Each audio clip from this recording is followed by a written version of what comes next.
Michael Penix, to me, he might.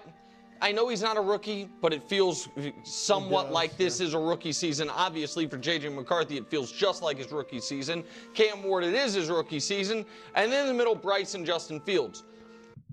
Okay, so he's got Michael Penn at the bottom. Now, to be fair, I understand because he only played a few games. I get it. I do.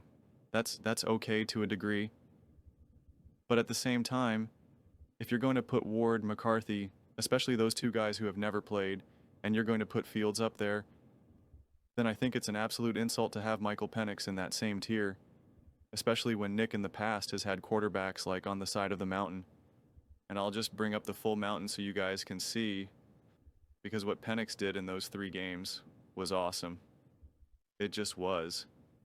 He was the only quarterback, the only rookie quarterback who had to start his literal NFL career in games that mattered tremendously, where their team was like, please, can you just be good and win us games so we can get into the playoffs? The amount of pressure and the situation that they threw him in is insane. And it's always what I rail against. It's what I always tell, what I always say. If you're going to sit a quarterback for the first year, then you sit him for the entire year. Don't throw him into a situation where it's like the final few games. What it's like, no, then there's no point. Don't do it. Don't do it. Don't do it. The risk is not worth the reward. But credit to Michael Penix, he passed with flying colors. He passed with flying colors.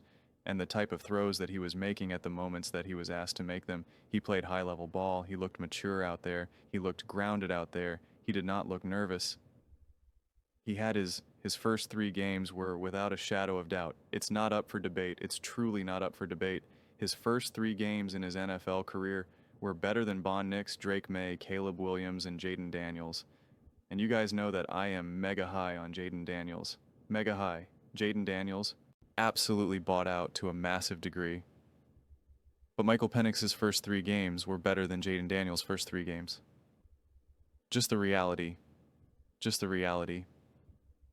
And I had gone over the stats before, but what I didn't do is, even if we just, because I was just doing this in a different video because someone was talking about the deep ball or whatever, and it's like Penn has a rookie. Now, to be fair, it's a very small sample size. It's a sample size that I would not normally use. I'd be uncomfortable with it. But, you know, we'll have a little fun here. I'll just give that warning because he's only had 16 attempts because he obviously only played those 3 games. But he was 7 for 16, 1 touchdown, and I think it actually should have been 2 touchdowns. But these are deep ball, you know, deep ball throws, a 98.2 rating. I've never seen anything that high before. I don't expect it to continue that way, but that is outrageously high. He was top 5 in passer rating. I mean, it was nice. It was good. And if we do this, Penix was top 8. And it's actually criminal because his stats here are so wildly misleading because his team just didn't want to know how to play for him in 3 games. He had 8 drops. He led the NFL. I mean, that's why I ripped the Falcons. It's indefensible. You throw your rookie quarterback out there and you can't even catch the ball for him. You can't make plays for him. 8 drops in 3 games is pretty wild. I mean, that's pretty wild. That's a lot. Remember when everyone talked about Patrick Mahomes and his receivers kept dropping the ball? 29 in the whole season. Penn was on track for 50. 51 to be exact. So, when you're dropping the ball 8 times, it's hard. I mean, let's be serious here. It's almost like a near double the rate. It's also funny how everyone kept saying about Patrick Mahomes with all those drop passes, but what about Jared Goff? What about S? They all had 29 as well. Josh Allen 28. Isn't that funny how everyone distorts the actual thing? That's a different conversation for another time. But I always just trust when other people say, oh, Patrick Mahomes, they dropped the ball at such a historic rate and this or that. And it's like, well, then so did Josh Allen and so did Dak Prescott and so did Stafford. Huh? But it doesn't matter. Doesn't matter. Doesn't matter. Doesn't matter. We're talking about Michael Penn. It's just interesting to me. I mean, in those first 3 weeks, Jaden Daniels had a 75.6 offensive rating, PFF grade. and a 70.7 for his passing grade. 2 touchdowns, 0 interceptions, 664 yards. Definitely an awesome completion percentage, 80.3. I think it led the NFL, so obviously definitely impressive. Pass rating of 111, also impressive.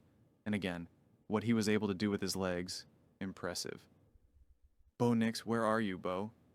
Gonna take me a second. All the way at the bottom at 23. He had a rating of 54.4 for offensive, 51.8, 0 touchdowns, 4 interceptions, 600 yards. Not so good. Not so good. And then even him, let's see, his team kind of dropped the ball a little bit with 5 drops. And Jaden Daniels, they did good. 0 drops in those first 3 games. Then if we go to Caleb Williams, 2 touchdowns, 4 interceptions, 49.6 offensive rating, 49.9 offensive rating, a passer rating of 65.3, completion percentage of 59.3, 630 yards, 5.3 yards per attempt. Compare that to, I even go through Drake Mang, but compare that to what Michael Penix did. 84.1 offensive rating, 84 passing, PFF rating, 3 touchdowns.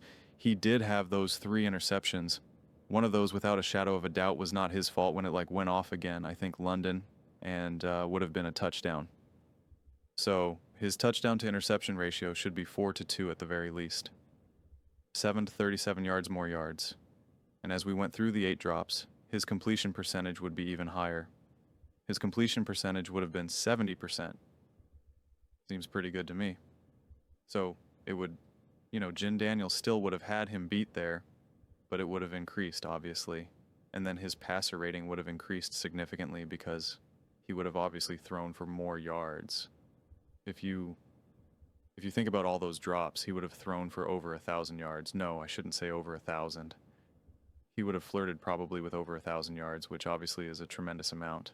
When you actually really think about, the drops are really criminal when you think about that he had these 8 drops and still what he was able to do from a yards perspective. Look at the guys ahead of him. Kyler Murray, only 1 drop. Sam Darnold, 4. Bo Nix, 0. Jared Goff, 1, 3, 3. That adds up. That adds up. So he could have led the NFL in that 3-game stretch, even with passing yards potentially. And this is the other thing that I want to talk about, because this is passing pressure. Now, when you're a rookie quarterback, that's why defensive coordinators just know that we're just going to get after you. You don't have the answers. You don't know how to deal with the pressure. You've never seen the speed and the physicality that the NFL game has played at. Young quarterbacks always struggle in that regard. And that's actually what sunk Penix as much as you could be sunk in those 3 games. But when you look at him in a clean pocket, so when we kind of neutralize this a little bit and be like, okay, what happens when you have a clean pocket? You're a young quarterback. What happens when we protect you? He was top 5. Top 5. He was 92.7 offensive rating and top 3 with a 91.8. He threw for top 7, 603 yards, 3 touchdowns, 1 interception, and yet he had those 5 drops that I talked about. So 5 of those drops came when he was in a clean pocket. 5 of those drops. That's crushing. That really is crushing, but he had a passer rating of 97.8 again in his first 3 games. I can't highlight for some weird reason. And it's interesting because even in a clean pocket, he was still getting the ball out. He wasn't kind of just holding on to it. 2.46, right? That cutoff is 2.5. So it's not like he was just kind of waiting. And you only ran out of the pocket when it was clean once. You only scrambled that one time when it was a clean pocket. I think that means something because, of course, his numbers will crash when he was being pressured and not in a clean pocket. Of course, it was his first 3 games in the NFL. That's going to happen. And so that's actually then what brought him down even more because he was not good under pressure. 0 touchdowns, 2 interceptions. But I feel as though if we equalize this a little bit and put it in context, it really kind of shows that he was even better because I'm not expecting a young quarterback to be great under pressure in his first 3 games of the NFL season. I'm just not. I actually allow these players to grow and evolve and struggle. So pretty impressive to me. So Penix did a lot better than people really understand. And I don't blame them because they probably didn't really watch the game because they probably didn't care. It was the Atlanta Falcons, whatever. Penn is thrown in there. I watched the games. I was wildly impressed. He was in one of his first games ever was against the Washington Commanders, and he played great. Wasn't flawless, but again, it was his second game in his NFL career, and he's going up against a guy who at that point had pretty much taken over the NFL, and they were rolling. They were the hottest team in the NFL, and Penn's completely held his own in his second game in his career. That means something to me. That means something to me. So, no, I don't think it's fair to put him in the same category as Justin Fields, who's been struggling, where that offense with the Pittsburgh Steelers looked like they could not function. J.J. McCarthy, who I believe in, he has not played in the NFL. It is insulting at that point, though, then. And same thing with Cam Ward. It is insulting. It just is. So, people are sleeping on Michael Penn. I do get at the core of it why you can't put Penix like higher up, right? You're not. But like I know how Nick operates and he makes a lot of choices based on how successful he believes someone will be. And if he actually really believed in Penn, he would have put him higher. But to me, seeing Penix at this bottom row just kind of confirms that he does not believe Penn will actually be a successful, high-quality quarterback in the NFL. And I believe, word of the day, he will.